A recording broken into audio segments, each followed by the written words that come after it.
fungal neck of Satan. I'm playing the sound bed that you're hearing right now in the hopes that it'll trigger something poignant. I really want to say something poignant today. Something that really resonates with your soul frequency. Your soul, the frequency of your soul is the frequency of love. Just look at a flower. Just look at a beach, sea, stars. You're great. Wonder. Fantastic, fabulous, hope. True. Yes, you can do it. And because of that, everything's freedom. And when we light the inner hearth of our deepest truth, the puppies of the world will run up to us, and it will rain scented pacifiers. Because a pacifier is also a butt plug. You know? Director, actor, and all-around genius/savant author Mark Duplass is with us here today. We're going to jump right into this episode, but first, some quick business. This episode of the DTFH is brought to you by Squarespace.com. It's time for you to heal the scabrous, oozing, blistered shanks of the internet by creating something beautiful. A website. And Squarespace gives you all the tools you need to blog or publish your content, to sell those beautiful handmade wallets or crystals that you've been harvesting or creating. I know someone who sells their socks online. Imagine that. You can sell your socks online these days, friends. But to do that, you're going to need a great website. You don't want if you're a sock vendor, you don't want some hideous website. You don't want something that looks like it was thrown together by somebody with a gun to their head using a Commodore 64 in the basement of some government building. You want something beautiful. And Squarespace gives you everything you need to do that. They've got beautiful templates created by world-class designers, powerful e-commerce functionality, lets you sell anything online. You can customize the look and feel and settings of the website to dial it into just what you want it to look like. And everything is optimized for mobile right out of the box. You don't have to worry about any of the stuff we used to have to worry about in the old days when we wanted to build a website. It's all there for you. I recently revisited Squarespace to make a website for no reason other than to see if I could still do it. And it's even gotten easier. Plus, they've got 24/7 award-winning customer support. So if you do have questions, they can help. We all know the singularity is coming. We can feel it in our bones. And we know that the moment that singularity happens, swarms of nanobots are going to fly all around the planet and go into people's homes. And if those people have shitty websites, they are going to be disassembled at the atomic level. And that's going to be embarrassing for you. Who wants to be transformed into a cloud of pink mist in front of their children just because they didn't have an updated website? Certainly not me. Squarespace can not only help you create a beautiful website, help you start a business, help you create a wonderful blog. It can also keep you from being destroyed in front of your friends and family after the singularity. Head over to squarespace.com/Duncan, and when you're ready to launch, use offer code Duncan, and you will receive 10% off of your first purchase of a website or a domain. That's squarespace.com/Duncan, and use offer code Duncan to save 10% off your first purchase or a website or a domain. Just think of the beauty of surviving after the singularity. You're going to be congratulated by androids and little shape-shifting metallic cubes of oozing liquid metal because you, pre-singularity, had the courage and the foresight to make a beautiful website, because you revised your website, because you healed the flesh of the internet. heal the flesh of the internet with beautiful websites. Go to squarespace.com and sign up today. My eternal gratitude to my Patreon patrons. If you're interested in diving deeper into the sweet, briny waters of the DTFH, head over to patreon.com/DTFH and subscribe. When you subscribe, you will have instant access to episodes that I haven't released yet, opening, rambling things. You can, if for some reason you want to listen to my raspy lesbian voice prattle on and on for an hour or more, then you can get that by subscribing over at patreon.com/DTFH. Also, we have created a beautiful Discord server, which is essentially a chat room / forum for people who listen to the podcast. Lots of folks are hanging out over there, and we have now 1,045 Patreon subscribers, which is mind-blowing to me. Thank you. You are my patrons. You are my masters. You can push my face down into the toilet with your freshly polished leather boot because you own me now. I'm yours. I'm your gimp. Take me out of the closet when you're ready. Put me into the coffin when you want me there. I am your eternal servant, and you are my patron.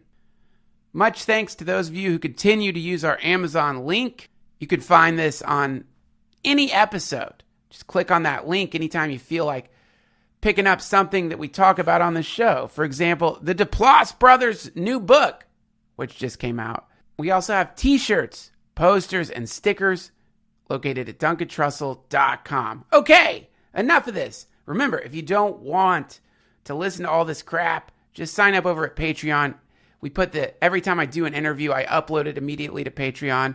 There's already a few episodes sitting there that I have yet to release, just waiting for you at patreon.com/DTFH.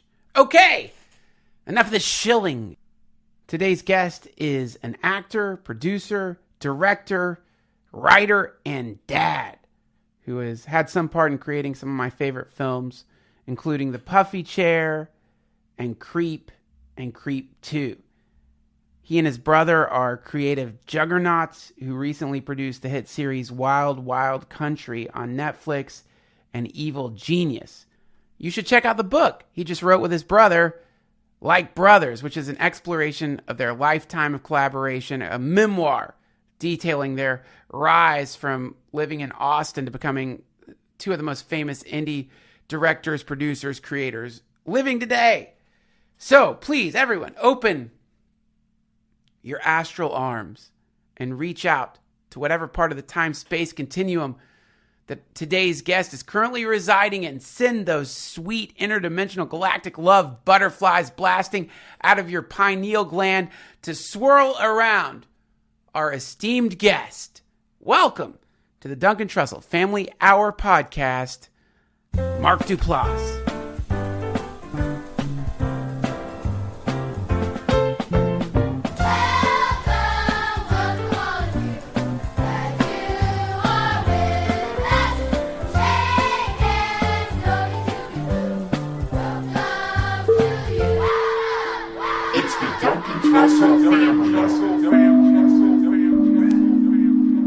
Mark, welcome to the DTFH. Thank you so much for coming out here. Thank you, sir. Only because, how often you get to sit with one of the great filmmakers. Oh, stop it. It's true. Stop it. I got to dive right in. All right. What do you think authenticity is? Ooh, man. That's a really great question. I was watching the Avett Brothers documentary last night, and have you seen it? No. It's pretty interesting, and I had this feeling while I was watching them where I was like, I like to think and posit that I am a truthful and authentic person, but as I was watching them do it, I was like, oh, they just are it, and they don't even know that they're doing it, and who are the Avett Brothers? They're musicians, okay, and they're from a small town in North Carolina. And just turn on the documentary; it's on HBO, and just watch it, and you'll see how it sort of just cascades out of them effortlessly. Right. My attempt to achieve authenticity as a person or as an artist in my art is very it doesn't come naturally to me. I have to like reach for it and get myself in the zone and strive for it. But that's what makes it special to me, I think. But isn't that sort of reaching and striving for it its own authenticity? Like, maybe. I would like to think so. That sounds good. Yeah, it has to be. I'll sleep better with that. It has to be, good. Right? This is the a concept that, if you ever heard this idea, the result is the way. Yes. Right. Yeah. And that's so it's kind of like even that stumbling, fumbling, fuck, I want to be authentic, but I'm not. Yeah, it came from like this thing that happens in documentaries, which is like my favorite thing, I think maybe in any art form, which is we've been trained as storytellers to lead our audiences toward a climax and deliver it to them in this very satisfying way. And what happens in documentaries is the climax of most documentaries can't be planned. So it usually happens either out of focus with a cameraman swinging it around, trying to find it poorly lit in the corner of a terrible wide shot. Right. Or it happens in a black and white title card because they weren't filming at the time it happened. Oh, wow. And that sort of accidental discovery of what your climax moment is I just love it. It feels so genuine and real, and how my life works. Like my most seminal conversations don't happen at happy hour or magic hour on a cliffside. They happen by a dumpster behind Taco Bell. Yes. Normally is how it occurs. Right. And so that thing is what I'm always looking for. That's like the pinnacle of authenticity for me, is that sort of cast off accidental climax thing. When I was watching the puffy chair, I kept thinking to myself, how a lot of people maybe are going to see that, and it will fly right by them. They won't understand what you were grabbing there. But I kept wondering, how are you creating this thing that is so real that it becomes a kind of form of psychedelic? You're watching this thing that seems so intimate that you feel like you're tripping. And then I got the same feeling from watching that I got the first time I listened to Daniel Johnston, which is like, my God, there's something so almost dark in it, just thick and dark, like a saw blade or something. How did you grab that? Well, I wasn't thinking about it in that regard. There was a different time. I was 27 and my brother was 30, and we were trying desperately to reach something true as an artist, and honestly something that didn't suck. It was what we were going for. And so where that led us to was to go inside, and so that was a very deeply personal story we were telling at the time. And then I think there was something about the process of making that movie with only 5 people that made it feel very much, very close to real life, I guess. And the way we shot it, which was just with one camera and all natural lighting. And Jay never knew what was going to happen because we didn't block the scenes and we would improvise them. So he, as the cameraman, is kind of like the audience, just discovering it for the first time. Yeah. He's late to a lot of things. And I think that I've realized that I think that had an effect on how you watch it as an audience. It feels more like how documentaries are shot. In narrative films, you're always early and you're ready for the moment. Right. And in documentaries, you're always a step behind. And the puffy chair, the camera is always a step behind because he just didn't know what was going to happen. Wow. And I think that's kind of the language of something that's real. And so I think subliminally you start to think, is this a documentary? Does that feel like that? Because that's the language of it, basically. Got it. Okay, cool. Great. Is it a tragedy? It kind of turned out to be one, I think. We didn't know exactly how it was going to end, and there were times we thought it might end differently. And the way that it ended was a spontaneous moment that, one of our actors just took right into their hands and said, I'm going to do this. That was exciting. But some people don't take it that way too, you know, and I don't really have an ethos or like this is what the puffy chair is about. Sure. Come get it. Yeah. It was just kind of us presenting something that we felt like we could make at the time. We felt very limited as to the kinds of stories we thought we could tell with any impact or credibility. That one felt like we know this world. We know what it's like to be in a relationship and feel like I either need to break this off or like commit to it because I'm not getting any younger. Right. And that was like an epidemic amongst our friends at the time. So that felt of the moment in us. So I felt like we know how to tell this story.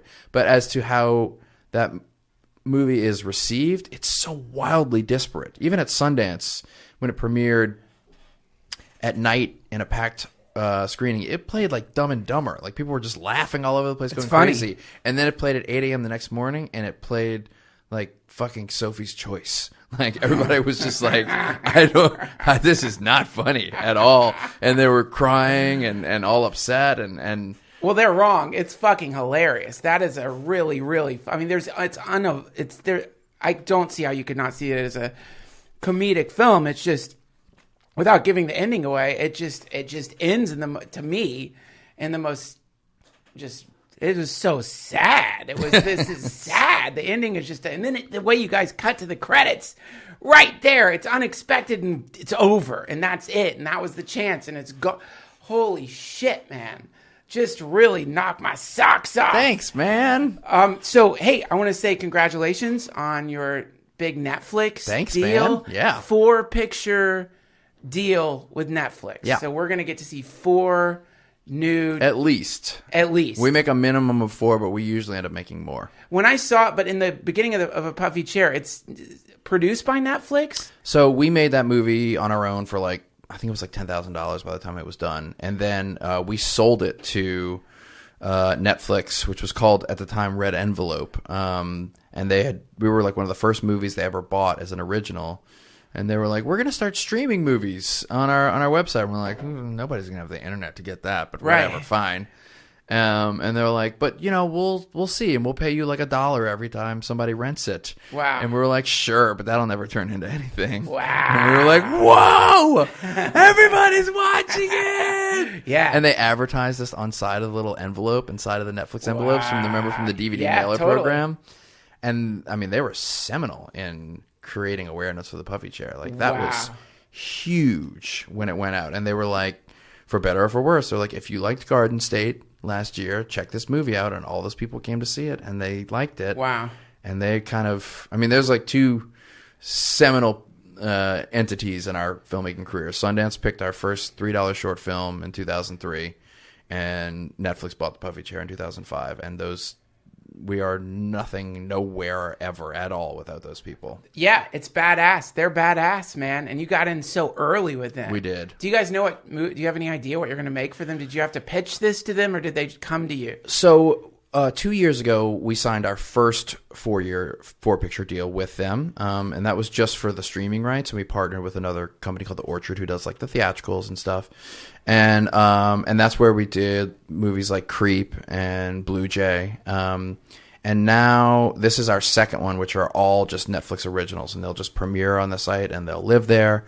And, you know, the way it kind of works is I've known Ted Sarandos for like 13 years, who runs that company. And he is very specifically like chasing something that I don't understand, a global empire of massive movies that entertain tons and tons of people. Yeah. And he also needs lots of other small movies for his channel that are well reviewed and good. Right. And for lack of a better word, maybe like cooler than some of like the other movies that they make. Right. Right. And so he just kind of looks at us and is just like, can you make me 4 movies that are good and that kind of feel like you do? And we say yes, and we say here's the price you might pay for it at Sundance if it doesn't blow up, and here's the price you might pay for it if it really blew up. So just pay us the average in the middle, so we don't have to go through the bidding war and all that bullshit. Wow. Let's just get married And Cool. And you go chase your big movies, which you have to do, and you trust me, and I'll curate this little like mini label basically of stuff. And we do the same thing at HBO with our TV shows. We have a deal with them to do TV, and they need to go find the next Game of Thrones, which is great. I totally get it. And they don't have enough people to like curate Room 104. So I just say like, just give me a little bit of money and let me go do that. What time do you wake up in the morning? I have kids. Yeah. So I'm usually up at like 6:15, 6:30 with them. What time do you go to bed? I get in bed. This sounds shocking to say it out loud, but I'm in bed probably around 8:30. Right. And like we put the kids down, and sometimes I fall asleep with them, and then I read with my oldest daughter, and she goes to bed, and then Katie and I get in bed, and then I'm either reading a book or occasionally like doing a little extra work like emails or watching a cut of Room 104 to get back to the editors. And then by 10 o'clock, shut that shit down because I'm like an 8 hours or more. Do you sleep okay? I sleep great. But that's like a DNA thing, I think. Like there's a divide in my family. There's my mother and my brother, whose stomachs generally bother them, who if they take medication, it knocks them out, who can't really sleep that well at night. Yeah. And then there's me and my dad who like can eat a rotten carcass, can take 25 Advil, and even if we've had 7 cups of coffee, 15 seconds after hitting the pillow, we're done. But that doesn't mean I'm not an anxious and depressed person. Right. I have all of those feelings. Okay. I just have the sleeping gene. I don't know what it is. God, what a blessing. It is seminal to who I am. I would not be able to do what I do without it. Oh, God. Just to imagine having a 4-picture deal with Netflix, producing shows for HBO, having kids, and then on top of that, I don't know if you experienced this, but the pressure of like, you got to make good stuff, man. Like you have to make really good stuff because you've set the bar. I don't feel that pressure. You don't feel that? I don't know why I don't feel that pressure. And I intellectually identify with what you're saying, but I feel like I have, I don't know how to describe this. I have a creative process system that's been building since I was like 15 years old, which is predicated on the theory that I don't know best. I'm an inspired person who comes up with a lot of ideas, and I can get them out, and I can get them going, and I can get them to anywhere from 60 to 80% of their potential. Cool. And then I run completely out of steam, and then I hand the baton off to someone that I know and trust. Okay. And that is at times Jay.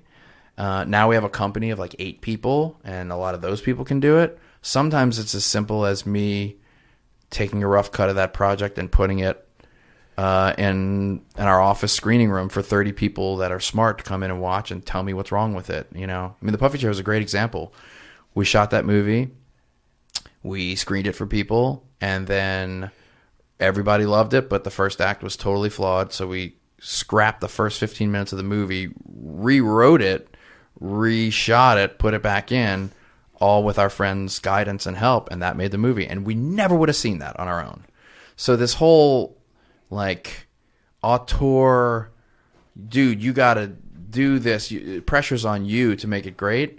Gotcha. I don't ride that way. I'm just like, I'm a rocket ship full of raw ideas, and I don't have precision in me. So I go to other people, and I'm just like, I'm coming. And then just when I'm dying, I hand off the baton, and then they walk it in with me. How lucky you've got a team like that around you. It's great. But I would say you probably do too. If you like sat down for 20 minutes and you were like, who are the smartest, Nick Kroll, who are the smartest people I know who can come in and I trust to be straight with me and have good taste, you know? Yeah. That's what you need. That's my formula. It's just like be your own fireworks and then have like 20 firemen around you to come in and figure out how to do it. Wow. Yeah. Love it. That's a fantastic advice. I want to jump back to pre-Puffy Chair. Mm-hmm. You were, and in the Puffy Chair, what's the protagonist's name? Josh. Josh has made this like really sad move from musician to booking agent. I've seen it happen so many times. And I thought about making that move too. Oh, okay. Yeah. But you'd been playing music at that time. Yeah. I was in a band when I made the puffy chair. This is Volcano. I'm still excited. Yep, I was still in that band. Yeah. Great music. Really Thanks, great man. music, man. And so you were currently making music for that band. Were you? Yep. Did you have money at the time? Were you doing okay financially? So I had this weird thing going where like Jay and I were one of the first guys to like have our own editing system in our early 20s when like it was expensive. Sure. So I could always make money as a freelance editor. Avett, exactly. And I could go out and I could make $25 an hour or $30 an hour doing that. how'd you get it? When we bought our first Avett, I was 19 and Jay was 23, and we sold our cars and bought cheaper cars and used that money to buy the Avett and started an editing business in Austin. How old were you? 19. This is abnormal. Yeah. But we were... It's hard to explain the level of desperation and drive that Jay and I have and have had our entire lives. And I cannot tell you where it comes from because our parents are pretty incredible. Like, supportive. The message in our house was, you're amazing. You can do anything. Don't get a job during high school. Your job is to get good grades. We'll pay for it. And, you know, we went to the University of Texas, which was like a public institution. We got in-state tuition. Our parents paid for the rest of it. Like, we never had debt or any of that stuff. It was, and their whole message to us was like, if you want to go be filmmakers and artists, that's fine. But it's okay if you don't make it. You can go to graduate school and we'll pay for that too. What the fuck? So I can't look to anyone and be like, man, I had the worst fucking dad, and so I needed to become a success. Like, it was just, I mean, it makes me feel like reincarnation and old souls and all of that stuff have to exist because I just came out punching. Holy shit. I mean, then I guess I just have to get the Bhagavad Gita and read the verse I was just reading today. It's open on my table. I'll be right back. Okay, I really love this verse in the Bhagavad Gita because it's like the question that Arjuna is asking Krishna here is what happens if you start practicing some spiritual discipline and then just get distracted. You're like, fuck that, I'm not into it anymore, whatever. And so, oh mighty arm Krishna, does not such a man who's bewildered from the path of transcendence fall away from both spiritual and material success and perish like a riven cloud with no position in any sphere? And the answer is, the unsuccessful yogi, after many, many years of enjoyment on the planets of the pious living entity, in the next incarnation will begin to make incredible mumblecore films. It's in the Bhagavad Gita. Wild? It's right there. Can you believe that, man? It blows my mind. I was thinking like, whoa, I should read this to you. No, it says, the unsuccessful yogi, after many, many years of enjoyment on the planets of the pious living entities, is born into a family of righteous people or into a family of rich aristocracy. Or he takes birth in a family of transcendentalists who are surely great in wisdom. Certainly, such a birth is rare in this world. Am I the chosen one? Yes! Is that what's happening? I mean, it seems like it. It's like, and I've heard, when I was in India once and I was talking to this anthropologist who was studying reincarnated llamas, not the animal, the being, the person. And he was saying he'd hung out with like a 15-year-old who was like hanging out with a 40-year-old. So that idea popping into your head, it feels that way to me based upon nothing. I'm not a particularly religious or spiritual person, quite honestly, but that's the answer that comes into my head. Is just like, something happened to me that just put me in this body and just put it on drive and stuck it there. It doesn't make any sense. It's you're 15. You're born in Louisiana. Somehow no accent. Yeah. Why? Where's the accent? I don't know. For sign number one. You're don't know. born with, you didn't pick up that beautiful, it is a beautiful I accent. love it, but I don't have it, yeah. You don't have it. And then you're going to Catholic school and probably maybe, I don't know what that was like, but I've never heard that's a very pleasant experience. It was fine. I mean, it wasn't anything that like... The good part about the Catholic school for me was it provided this nice little thing for me to gently fight against to become myself. You know, right? Like you got to keep your hair cut short. Oh, I want to grow my hair long and get wild. You yeah. know? You got to. Oh, we have a calculus AP test tomorrow. Yeah, but while I should be studying for that, I want to go write this song. And right. That was really nice, actually, to have that. A little gentle enemy. Wait, you started making music in Catholic school? I started making music. I mean, Jay and I started pretty young. I think we got the drum kit when I was 10, and Jay was like 13 or 14. And we had to beg our parents to give us that, and they did, and just fell in love with that. And then I started playing guitar and put together some cover bands when I was like 13. And music was my primary passion for a really, really long time. And I still do miss some elements of what it was. But I think by the time I got into my mid-20s with Volcano, I'm Still Excited, and we were traveling around a lot. Sometimes, you know, I think one year we were on the road like 150 days or something. And fuck. And I'm kind of a little bit of a homebody, actually. Like, I really like being home with my kids and being home with my wife. And I missed Jay. I was out on the road. He wasn't in the band with us. And right around that time was when we made the puffy chair, and I kind of realized like my lifestyle was going to be a little more suited towards making movies, and right. And then I discovered something that I totally lucked into that I did not diagnose, which is how much easier it is to be creatively sustainable as a filmmaker as opposed to a musician in a band. Right. Because every project you do, signed, sealed, closed, as a movie, put it away, and then go and recreate something new, different, based on who you are in that moment. When you make a Volcano, I'm Still Excited record, you have to show up a year later, make another record with those same people, with basically those same instruments, because they kind of want to hear the same sound. Plus, you have to passionately sing all the songs you wrote when you were a different person 2 years ago, and try to be that for the audience, and you're just not that person anymore. Yeah. I mean, the idea that I might have to take the puffy chair out and perform it now as who I am now, I can't do it. It's not truthful. And I don't know how people do that. I do not know how you can sustain singing the same songs 30, 40 years. Gotcha. Because is Blue Jay the most recent film for you? Blue Jay was pretty recent, but honestly, my connection to Blue Jay, that's probably the movie or the piece of art recently that I'm most deeply connected to. Is Blue Jay. It's Blue Jay, yeah. And that is much like the puffy chair. It grabs your heart, and it's a heart-wrenching, it's a real serious thing, and it sneaks up on you.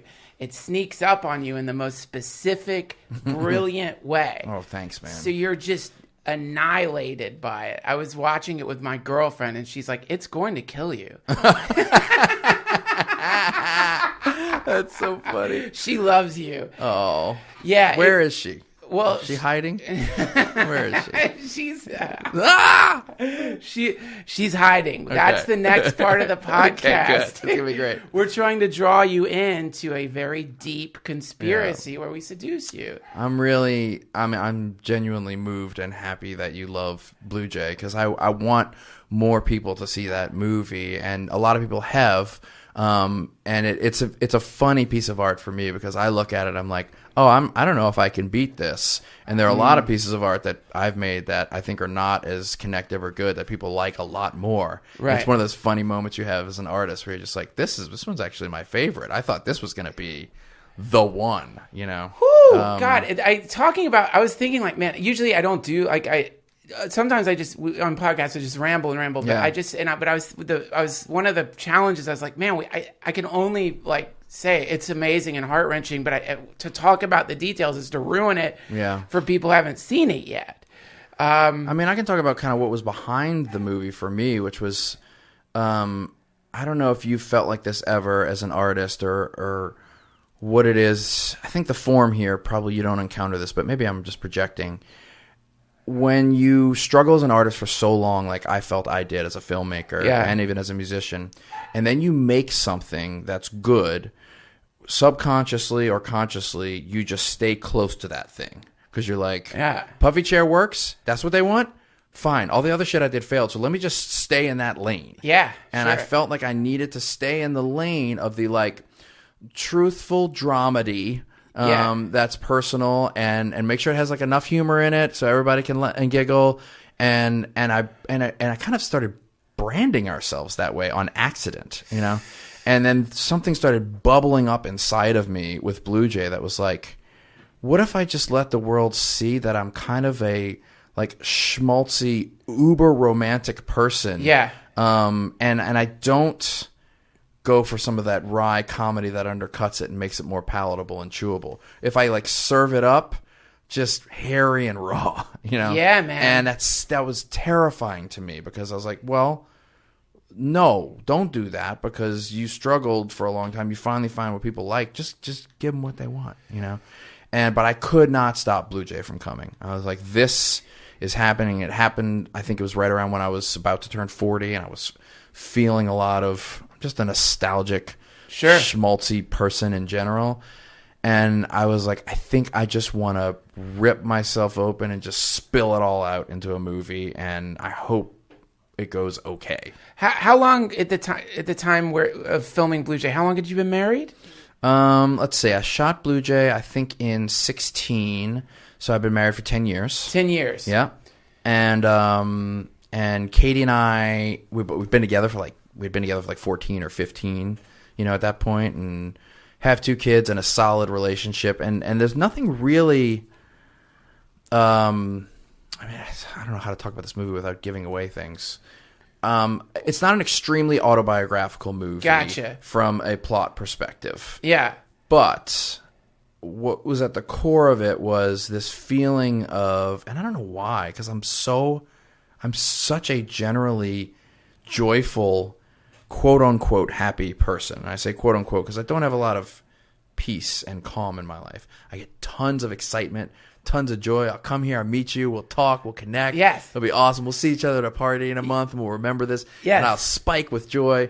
But do I cruise around the streets with a sense of all is well in the universe and I am at calm? No. You know? No. And Blue Jay was about looking back to my childhood and times in my life when I felt some of that, you know, and feel like I've lost some of that and I don't know why or where it's gone. And you know, Sarah Paulson is a friend of mine, and once we started talking about that, I found that she had quite a bit of that. And every time we talked to anybody about it, there was this feeling of this loss of something. What if you can, how would you describe that something if you had to? How do you describe that thing that's lost? There's a moment in Blue Jay when Sarah Paulson pulls an old diary out of the closet of my characters, and she reads an entry from it, and it says, "The winds of change are fucking blowing tonight." And there is a self-seriousness in that, and a drama and a lighting out with the joy and mania of life that kind of only a 15-year-old can have in their diary, and I want that back. Yeah. I'm on the rails, and I'm great. I'm great. My life is great. Yeah. But I'm on the rails. Yeah. I got kids. I'm married. I got a career. I got a company. Got all these people, you know? And that dude who would, like, stay up to 1 a.m, like, fascinating at his own feelings, gripping the pencil and writing about them to himself. I mean, yeah. Who is that guy? And I miss him. He's coming. We're bringing him back. We're bringing him back. Because here's the thing, man. Is this when your girlfriend jumps out? Is this when it happens? Aaron! The cue was bringing him back. She fell asleep. She missed it. Get up! Closet. Oh no! I want to. Here's the thing, though. This is. When we walked into my studio here, and Mark saw my modular synthesizers, and he's like, "You said." I can't do that. I can't do that. See, I can't spend 3 hours chasing sounds. And you said quite smartly, of course you can. You just do it with your kids, and they'll explore it with you. And my brain went, he's kind of right, but no. And I almost didn't want to go there and process it. Yeah. You know, like I almost liked having that block or something. You know? Sure. I mean, this is safety, I guess. It's like, it's kind of, you know, the thing you're talking about up against the rails and the concept that you're not up against the rails. Yeah. I think one of the things I love about Buddhism is that it's sort of always pointing towards this truth, which is the phone call's coming, man. You don't know when or what time, but it's coming. That phone call's coming. The doctor visit's coming. The thing's coming, but we pretend it's not. And within that, we think we've found some kind of peace. Yeah. When the reality is, you haven't found peace at all. You've essentially, like the way Chogyam Trungpa puts it, is it's like you're standing on a floor of razor blades and you create an imaginary beam in the ceiling with your delusions, and then you climb into the delusion to try to escape this incredible, never-ending, terrifying reality, which is that we are being destroyed by time at this very moment. Yep. We're up against the rails, man. Like, it's happening. There's and you see these apocalypses happen, you know, on the TV, and they're apocalypses. Syria, fucking just you look at those. I look at those kids in Syria. And I think of when I was a kid in College Station. Yeah. And but add bombs. Yeah. To that, you know, and that's what's really going down. And so it's like getting that, contacting that place again. And I don't mean that it's like to become like a terror worshiper, but I mean really understanding the proximity, allowing that in. That we let death sort of like, I've heard it said, you let death ride on your shoulder, and tell, you know, and talk to death as much as you can. And in fact, I've heard the Ram Dass's foundation, the Love Serve Remember Foundation, the remember part is remember God, but it also could be interpreted as remember you're going to die. Yeah. Because when you start forgetting that, well, I mean, fuck. Yeah. How old are you now? 43. 43. Okay, I'm 41. Yeah. How much of this stuff has been later onset stuff for you, for thinking? Have you always felt and thought this way? I got cancer. I got testicular cancer and had to get one of my balls chopped off. And wait, when was that? That was in 2013. Okay. Oh, a while ago. Okay. And yeah. That was a shift for you. Big shift, because you get the, like, when that happened, it's really one of the greatest things that ever happened to me. And cancer survivors, you'll hear them say that, because what I was living in this bubble of, like, I really thought, the way I put it is like, you know, people always come down on trust fund kids, but it's like there's a lot of temporal trust fund kids who people are living as though they have like all these years in their bank account. And so they're behaving like trust fund kids with time. And so they're sloppy and like just generally disconnected. And so when something like that happens, you can't be anymore. You can't be, because you realize, like, oh, fuck, I can die. Yeah, Jay and I call it pound puppy syndrome. Like, they just, like, you have this feeling sometimes of, like, meeting someone and I sense their energy, and you have it. Where it's just like, oh, you are extremely excited to be lifting a plain LaCroix to your lips right now. That's right. Thank you for noticing. How is that possible? That you have this interest and excitement in that, and very good. Let us not underestimate the first sip of a LaCroix. Yeah, okay, good. The metaphor's not sound. That first sip of a LaCroix, it's like, I imagine that, like, if we could have met Christ, you may not believe in Christ, I don't know, but let's imagine that we could have met Christ and you got to kiss Jesus. That first kiss would be like the first sip of Pamplemousse LaCroix, I think is what we're talking. I think let's get real. But you went to Catholic school, and you don't feel connected to God. I don't feel connected to Catholicism in particular. I have one thing on my brain now as it pertains to spirituality and the afterlife, which is this irrational but intense desire to know that I could have some consciousness of who I am to be able to find my children again after I pass. And it only happened when I had kids. I don't actually need it for my parents. Sure. I don't need it for my wife, who I love dearly. I don't need it for my brother. Yes. I got to take a ride with those guys for 80 years, and it's going to be fucking awesome, and I'm good. My children, I have this desperate need to feel that when I go away, I will be able to get back around them somehow. Yes. And it's not enough for me to feel like, yes, I will be part of the sands, and I will be a molecular fusion into things. And so you'll still be around them as a leaf. I'm like, no, I kind of want to know that I once was Mark, and there's Molly and Aura, and I get to go be with them. Yes. Yeah. And I'm kind of attached to that, which is like, it's an odd thing for me because my whole life has been about letting go of all that bullshit. My success as an artist has been, as we talked about before, let go of being an auteur who knows how to do it all. Fuck all of that. Yeah. Just go with what works for you, put it out there, see what happens. That one element it has become extremely tenacious for me as I've become a father. It's a really, I think it's what could be a better thing to explore in your life than that question. And just because it's a question that has been infinitely explored in so many strange ways, it's still personally, subjectively, I think it's one of the great questions to like, as just as a koan to let zing around in your head, that question, to really wonder that. What kind of universe is it if it isn't the case, though? What kind of universe is it if that's just not going to happen? I think I'm okay with it, honestly. I'm a pragmatist in a lot of ways.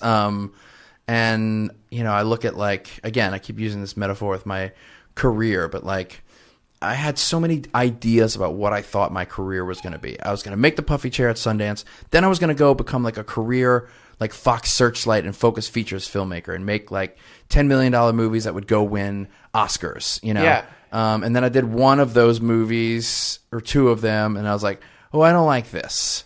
So now what do? I got to recalibrate the mountain I thought I was going to climb. So I go, well, shit, I guess I'll go make my own stuff and I'll do that. And I can bounce around pragmatically and find myself to a place that I want to be. So if in the spiritual metaphor of that, it is, sorry, dude, you're worm dirt and it's all over. I can get down with that if I have to. I just would love it so much if I could spend eternity with my children. Yeah, well, if let's just imagine my girlfriend jumps out of the closet and she has like some kind of device, a crystal, opens a portal, and behold, when you die, you will eternally be with these beings, and you've eternally been with these beings. Yeah. How would it change the way that you were living on a day-to-day basis? Oh, that's a good question. Well, I'm in a really interesting phase right now of life where I'm in right now what I'm calling semi-sabbatical mode. Okay, I know it sounds crazy. Everybody looks at the workload and they're like, "Oh my God, you have this Netflix deal and this HBO deal, and you act in these things." It looks like I'm the guy who actually works 16 hours a day and only sleeps 4 hours a night. I am not that person. I've got a staff of people. I'm very efficient with what I do, and I've got a lot of support. So the truth of the matter is, like, today I got up at 6:30. I was with my kids for 2.5 hours before I dropped them to school. Then I went to work and I had 3 meetings. I watched a cut of a Room 104 episode to advise on, and I had a couple of phone calls, and then it's 1:15 and I leave work and to come do this podcast with you because I just had a feeling about it. Nick Kroll was like, "You're gonna like this guy. Do this," and I trust Nick implicitly. And I want to make room for that in my life. I want to make room for an exploratory conversation with a new person. Cool, and man. I wanted to prioritize that. And then I'm going to go home and I'm going to slowly work out to improve my body. And I splurged and bought a sauna for my house, and I'm going to get in the sauna. Oh, yeah. And then I'm going to jump in my cold pool to get the heat and the cold. And then at 4:30, my nanny is going to have picked up the kids from school, bring them home. She's going to cook dinner for me and the kids while Katie's at work. Yes. And as soon as the dinner's ready, she leaves. And then I will have from 5 p.m. to 8 p.m. with my kids to play foosball, watch the Olympics, play card games, eat, do dessert. And this is everything I have ever wanted. Yeah. I mean, this has been my dream that I'm looking for. So if I knew that I could have them in the afterlife, or sorry, couldn't have them in the afterlife. Yeah. The way I'm living now is a reaction to the fear that I can't have them. They're 10 years old and 5 years old right now. They love me. They want to hang out with me. Yeah. This time is limited. Yeah. So I have to get it while the getting's good. Yes. Is the mode I'm in right now. Yeah. I might relinquish a little bit of my hold on that if I knew I could have them forever. Maybe that's not a good thing. I don't know. I don't know. I mean, we don't want the shadow of fear, hanging over this sweet love. And sometimes, I mean, what you just described is heaven. It's heaven right now. Yeah. I'm like one of these persons who you normally walk into a room and like I can keep the joy and the fun and the pump up, but like when you look into my eyes, you will see that there is like a desperation and a sadness. There's something in there that is missing, that has driven me to do what I do. And it's starting to go away with my kids and my relationship with them in this life that I have now. Wow, man. Yeah. But this shadow, I want to talk about what you were just saying, the thing in your eyes. Have you ever heard the term fundamental dissatisfaction? No, but it deeply resonates with me without even having you explain it. Yeah, in Buddhism, it's called dukkha, and it means fundamental dissatisfaction. And so in Buddhism, you have the noble truths of Buddhism, and the first noble truth is life is suffering. Yeah. So that thing that you're talking about, some would say, oh, that thing is not a broken gear inside of you. Yeah. That is contact with reality. Yeah. That is what it is to contact reality, is to feel that fundamental dissatisfaction. Yeah. Life is suffering. And then it goes on to say the cause of suffering is attachment. So we're trying to, and so many of your movies, it's like it has that in it, yes. And the tenacity and the yeah, and that is I guess it's just it's sort of nice to just sink into that this is actually what it is you are there, we're going to lose everything and everyone. Yeah. We are, they're all being aerosolized by time, and they're going away, and we're watching them go away. And we're in a kaleidoscope. When you're looking through the kaleidoscope and it's beginning to shift, and that's what we're in, man. Yeah. That's the reality, and yet here is love. And it feels like it's bigger than the kaleidoscope. Yeah. And that's what produces, for me at least, this sense of like, oh no, this keeps going, man. Yeah. And you feel that and you believe that? I mean, I love psychedelics. Do you ever take Yes, Jay and I took a lot of mushrooms when I was in high school and he was in college, and it did some acid. And now I haven't done it in a long time. And part of that is getting my life on the rails a little bit. I've my later 20s, I hit, it's not like a secret or anything, but I hit a lot of depression and anxiety. Yeah. And since then, I take medication. I take like an SSRI to keep myself in this stable place. And for better or for worse, I have a little bit of a fear of outward unbridled expansion of my spirit and my mind, because I kind of like, I don't know how to explain it, but I feel like left to unbridled expansion, I will probably end up in a bad place.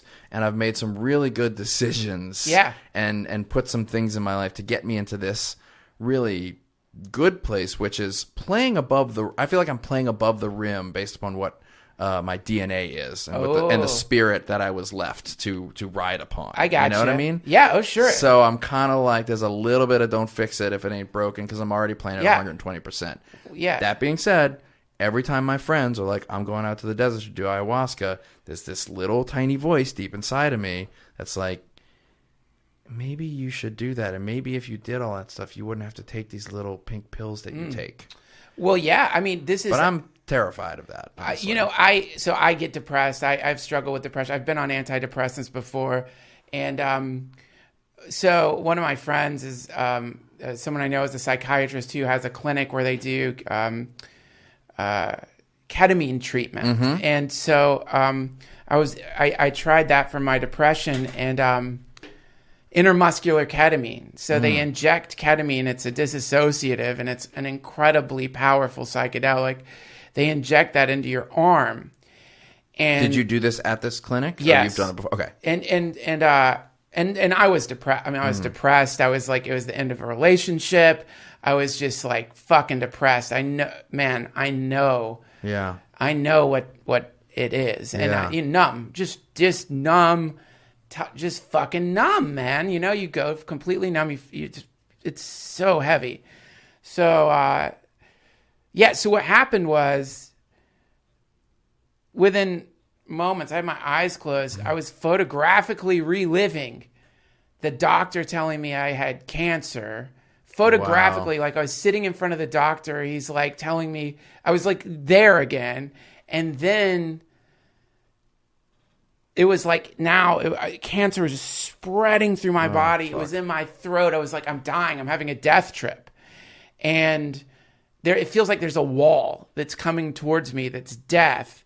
And I'm trying to have this like conversation with death. Like I'm literally, hey man, why don't we just, I know we're going to do this death thing, but can we talk for a second? I'm trying to, yeah. Oh, buy me a drink first. That.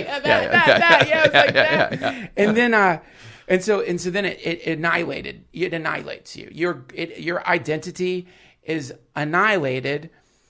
And in that place, there's still this sense of selfness. It's just not your ego. But the essence of the thing was I'm saying to death, or I'm thinking to myself, I love life. I love life. I don't want to die. I love life. I love life. I love life. And this voice, or this resounding truth, was saying, you don't love life.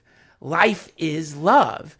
You're confusing the things. You think, I love life as though it's a thing that can go away. Yeah. And that's why you're fucked up. And that's why you're so depressed. And that's why you're so freaked out, is because you're living in this universe where you're going to, you're terrified. Yeah.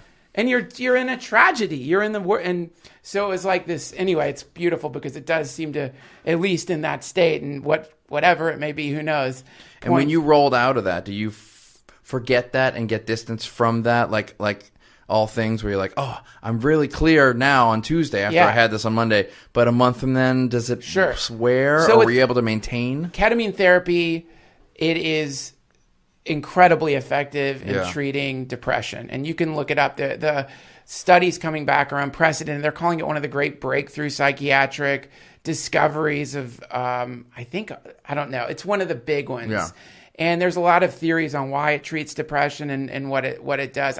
My theory is pure Ram Dass hippy dippy. The reason it treats depression is because we get depressed because we feel stuck in a very, very, very small cubby hole that we call our lives, and we completely forget the eternal nature of the soul. Right. And because of that, we get real bummed out. And it's just a little spiritual dynamite to blow you out, basically, is kind of what it is. Yeah, it's like you take the VR goggles off that you've been projecting your life into you for your entire life for a second, and you look around and remember, oh, fuck, right, this place. And then you put them back on. And then you get to walk around in that with that little extra, like, it's okay, man. Or another way to put it would be, dude, did your parents ever tell you ghost stories? Not really, no. Were you ever told a ghost story when you were a kid and had fear paralysis sink in? No. Oh my God, Jesus, man! How did you make? Lucky, yeah. I guess the way to put it is, it's like somebody's telling you a really, really scary fucking thing, right? Someone's telling you a really, really, really scary thing. And then they stop for a second, and they're like, dude, I'm just fucking with you, man. And then you're like, oh, you got me. Oh, yeah. And then they start telling you the scary thing again. But now you can enjoy it a little bit because you're, That's it. Yeah, you should, you should look into it because it's a really powerful treatment. And what's wonderful about it is with the SSRIs, you have to dial it in. Mm-hmm. It takes about, it could take upwards of a month or 2 months because you're trying to build up a certain amount of, I guess, serotonin. Yeah. And with ketamine, it's within boom, within hours. But you have to go back to get the treatment. Like, I can't remember. There's like a every month. There's a schedule on it. There's a schedule. Yeah. That sounds pretty interesting. I don't think I'm going to do it, but I'm interested. It's pretty it's, you know what? It's if you're depressed, it's just worth looking into, and then be like, fuck this, because it's like what's beautiful. It's not like some like dude in a. It's not me giving the treatment. It's doctors. You know? Yeah, man. Wonderful surprise. Yeah. Well, DTP. Yeah, I wanted to. I wanted to talk to you, and we kind of covered it, but very quickly. Did you get scared when you started getting hyper successful? Like when you and your brothers started, like when it started happening, did you want to put the brakes on at any point? So we didn't have an exponential increase in success or popularity. So I never had that moment where it felt like this is happening so quickly that I don't know how to handle it. It was fairly slow for us. So I think that helped me generally be comfortable in it. But when I was 28, I started having panic attacks. And that was right after we made and sold the puffy chair, moved to LA, and was signing studio deals. And so there's a link there. I mean, for sure. And I think I felt pressure. Yeah. And then I think that I'm very close with my dad, and his diagnosis, which I'm not totally sure, is, you know, he's like, look, I see you going into these meetings with like these big studios, and you're still wearing like your Dickies and your t-shirts with holes in them, and you're like trying to hold on and maintain that like you're just like this little scrappy indie kid. Yeah. You know? And I think I still do that. I still tenaciously hold on to some weird old image of myself. Yeah. And I think that there's a resistance to that. It took me forever to staff up at our company. Like if you looked 2 years ago at the amount of things that Jay and I were personally doing, like, you know, at the level of success we were at, where it was just ridiculous. So there's a lot of pointers that would say I was very resistant to it. And the worst part about it for me, and I've hinted at this before, was reaching the apex of everything I possibly thought I could have achieved when I was 28, which was, I'm just some scrappy kid from like the suburbs of New Orleans. If I'm lucky, I'll get a movie into Sundance one day, and then I won't really make a living at it. I'll become like a professor, but like that was the furthest I thought I could get. Wow. And then when I got to the top of that mountain, I just freaked the fuck out. Wow. Because what do you do when you're on top of your mountain when you're 28, you know? What do you do? Well, Jay and I went through this whole process of talking about recalibrating the mountains, and that's something I've had to learn how to do, which is like, once you get to one, figure out how to create a climb for yourself that's not an idiotic climb where you're thinking, oh, as soon as I climb this mountain, I'll be happy. But like, we need things to struggle against and push towards. Yes. You know? So I spend a lot of time doing that kind of stuff now, you know? And I'm like, that's when I first got in here, before we started talking, you were like, what's this thing where you're going on these like conservative podcasts and talking to people? Like, yeah, that a lot for me was like trying to recalibrate a new mountain. Like, maybe this will be something I'll do, and maybe this will be interesting, you know? You know the Zen koan? Donovan turned it into a song. First there is a mountain, then there is no mountain, then there is. Yeah. Yeah, that's it. It's the wave. It. Yeah, that's it. That wave. And you know, I just wasn't very aware in my 20s too. Like, us having this conversation right now, if I'm listening to this in my 20s, I'm just like, these fucking old dudes trying to create meaning in their lives by theorizing and talking about all this shit. Yeah. Like, you guys, I don't really want to hang out with you. Come on! Like, that's me at 25. I'm just like, put your head down and get to work, motherfuckers. Oh, you know? Yeah. Yeah, like, because just the yapping, it's like, what are you doing? Like, hit the fucking bag, man. Go like, get it, you know? The truth is to hit the bag. It's not to fucking theorize and philosophize. Yeah. What is that? My, like, college roommate, we had this amazing experience where, like, we were close then, and then, you know, as life happens, you get not close, but he like came down to visit LA, and he stayed with me like maybe like 5 years ago, And we like, it was fun. We like drank a lot of whiskey and we're like just talking about old times. And then he got like really serious for a moment. He's like, hey, I just want to apologize for like, I didn't understand what you were doing when like every time I asked you to come out and drink beer with me and my friends, you would say no and you would stay in your room and write songs. And I think I kind of like was lightly like criticizing you and being derisive, you know, because I just didn't get it. But like, I get it now. And congratulations on what you've built, you know?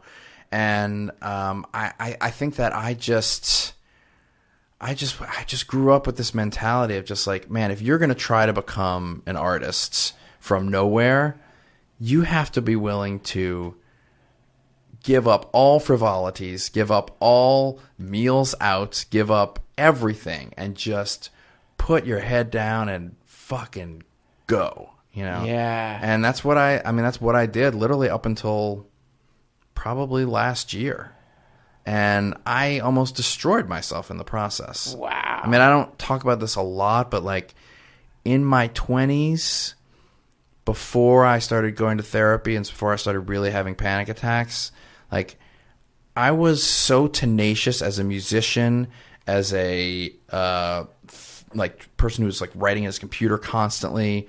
Like I crippled myself, my arms all the way up into my shoulders, where I lost like 30 pounds. I could barely open door. My friends would open doors for me and the doctors were like, we think this is carpal tunnel or repetitive stress, but I've never seen this level of inflammation and we don't know how to treat this. Whoa. And I just lived in intense physical pain for years. And I don't know if it was like hell bent on just destroying myself or this feeling of like, you know, man, you gave up this potential career and, you know, I went to a Jesuit school. All my friends when I was 22 were making six figures, you know? And so I was like, you just have to go, you know? And I don't know where that came from or why, but it's just how I was built. I mean, it's beautiful is what it is. It's just incredible. I think that thank God we have people like you out there, because otherwise, what would there be? You know, there'd just be a bunch of fucking old dudes having these conversations. Talking about stuff. What would we be talking about? We'd be talking about we wouldn't even have your movies to talk about. I mean, we need people like you to crucify themselves for us so that we can enjoy the beauty that comes out of that torment, you know? And I think what's happening now is that one of my greatest fears as an artist was like watching people that I loved as artists through their 20s and their 30s, and then watching them get married and get happy and start to make terrible, terrible art. Right. And I was like, I hope that never happens to me. And for the first time, I'm like looking around and I'm like, I'm going to keep trying to make great art. I am. I'm going to do everything I can to do it. But you know what? I know why those people got happy and stopped making good art, because it feels better. Oh, wow. And I can see it for the first time, and it feels weird. Whoa, what a choice. It's a weird thing. What a choice you've created for yourself there. I must choose between happiness and being a conduit to beauty in the world. And it's not that black and white. I'm trying to like dial in systems now. Room 104 is a perfect example of what I do, where I'm trying to do what I do best, which is like I'm good at writing scripts really quickly and getting story ideas out, but I'm actually not willing to sit on set for 15 hours chasing art all day long, struggling to try and make the best thing as a director when I could be home with my kids right now. Yeah. So now I'm like collaborating with younger 28-year-old filmmakers who have that desperation that I had, and giving them an opportunity to take a shot at that, you know? And I'm seeing if the cross section of those two can still make relevant, interesting art and still allow me to like slow a little bit and have a life. Yeah. And I don't know what's going to happen, but this is the phase I'm in right now. It's like trying to find that line. Well, I mean, I would want to challenge it, because it's like basically it's this, the way the Ram Dass people put it is like, this is the mind. Yeah. So the mind is created for you. This like, and I know you were saying it's just, this isn't as black and white as that, but still it's there. Yeah. And it's this, and so it's basically what it's, the predicament is, What do we choose? Yeah. Happiness or fire? Love or fire? Yeah. You know, and I just don't believe that's a real choice. And it's something, you know, when many of my friends are comedians, and we'll talk about Ram Dass and love and getting into your heart. And they'll be like, I just don't want to do that. Yeah. Because if I do that, how am I going to make anything funny ever again? Yeah. How will that work? And I just think it's. I actually agree with you on that front. Mine is a little different. Mine is almost more about time and output. Right. You know, literally like the lifestyle of acting and directing television shows and movies is like you work a minimum of a 13-hour day. That has just occurred to me to be like, well, that's kind of inhumane, you know? And I also had, this is kind of obnoxious, but whatever, I'll just share it. I had this realization with my dad, who is my business manager, because I'm from New Orleans and we're like the mafia. Wow. We did like an accounting of all my finances at the end of this year. And we looked at everything and we looked at each other and we were basically like, okay, so if I live modestly and I stay inside of a nice 3-bedroom house, Yes. I never have to work again. That's great.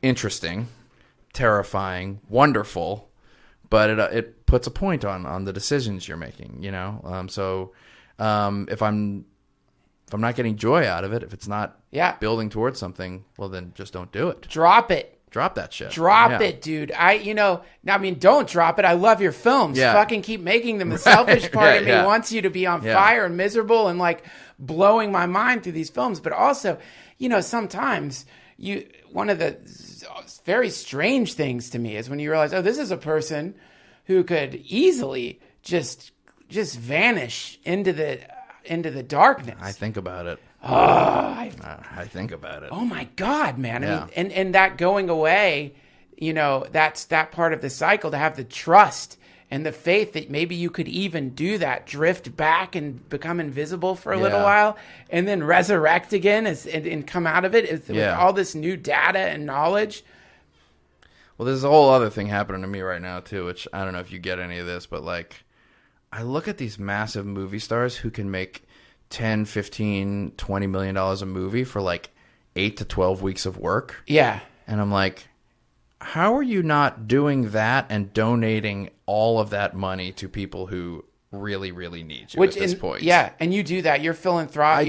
I do a lot of that, and 20% of your income you give away 20%. About 20%. Yeah, that's 20% on top of paying your manager and your agent and all your people, and that's intense. That's a lot of money, man. It's a lot of money, and for me, it's like, I don't know. I have this efficiency thing in me where I'm just like, it's crazy that I can be the voice of the Apple iPad Pro and go in and do like 12 hours worth of work total and make what they pay me. Can't even imagine. And these fucking people who work their asses off to raise their families, and then the fucking GM plant closes on them, and then they got to go take a $12 an hour job.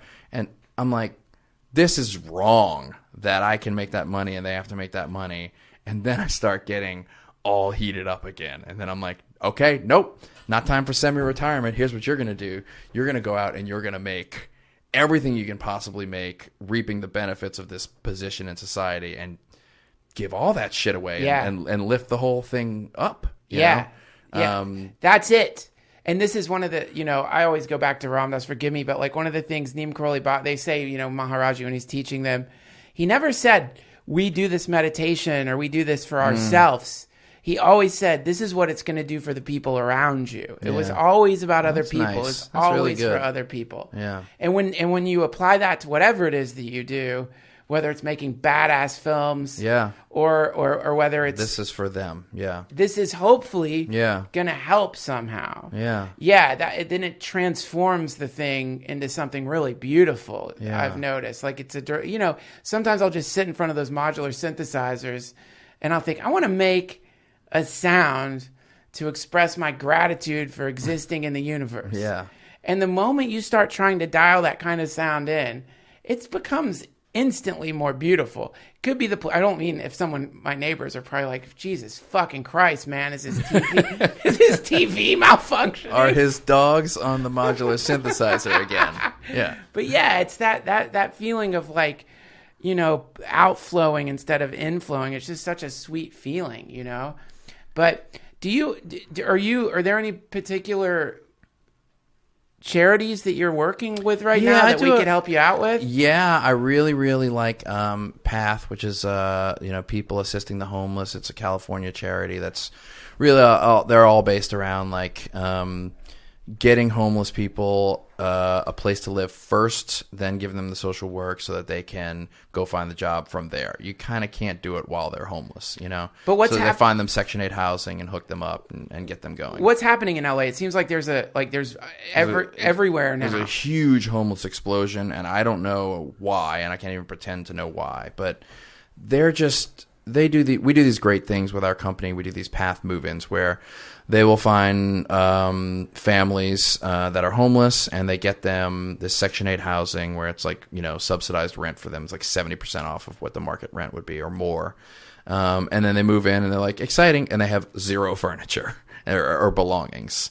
So what we do is like Duplass Brothers will sponsor the purchase of all the furnishings for their apartment, and then everybody from our company will come out and we'll spend a day with them assembling their furniture, kind of hearing their stories and moving them in. And it's just so enriching for everybody. And for literally, like $4,000 a family, we can give them all those IKEA Target basics to get them up and running. You got to let me give you I have this very nice credenza in my garage. You do? Yes. I want to donate it. Let me donate it to you guys. Just send somebody with a truck. They can have it. I'm not kidding you. On Sunday, we moved in 2 families, and then one of the guys we moved in,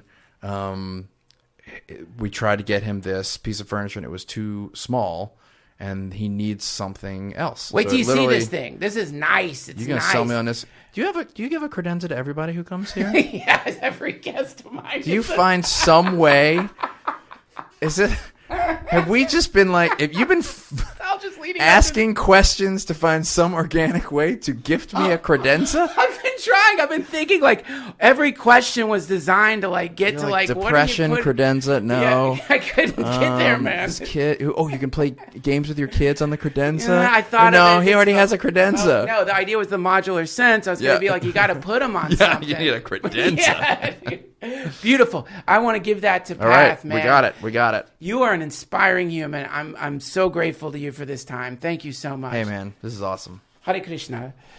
That was Mark Duplass, everybody. Check out his book, Like Brothers, that he wrote with his brother, Jay Duplass. Much thanks to Squarespace for sponsoring this episode of the DTFH. Remember, go to squarespace.com/Duncan. Use offer code Duncan. You'll get 10% off your first purchase of a website or a domain. Thank you guys so much for listening.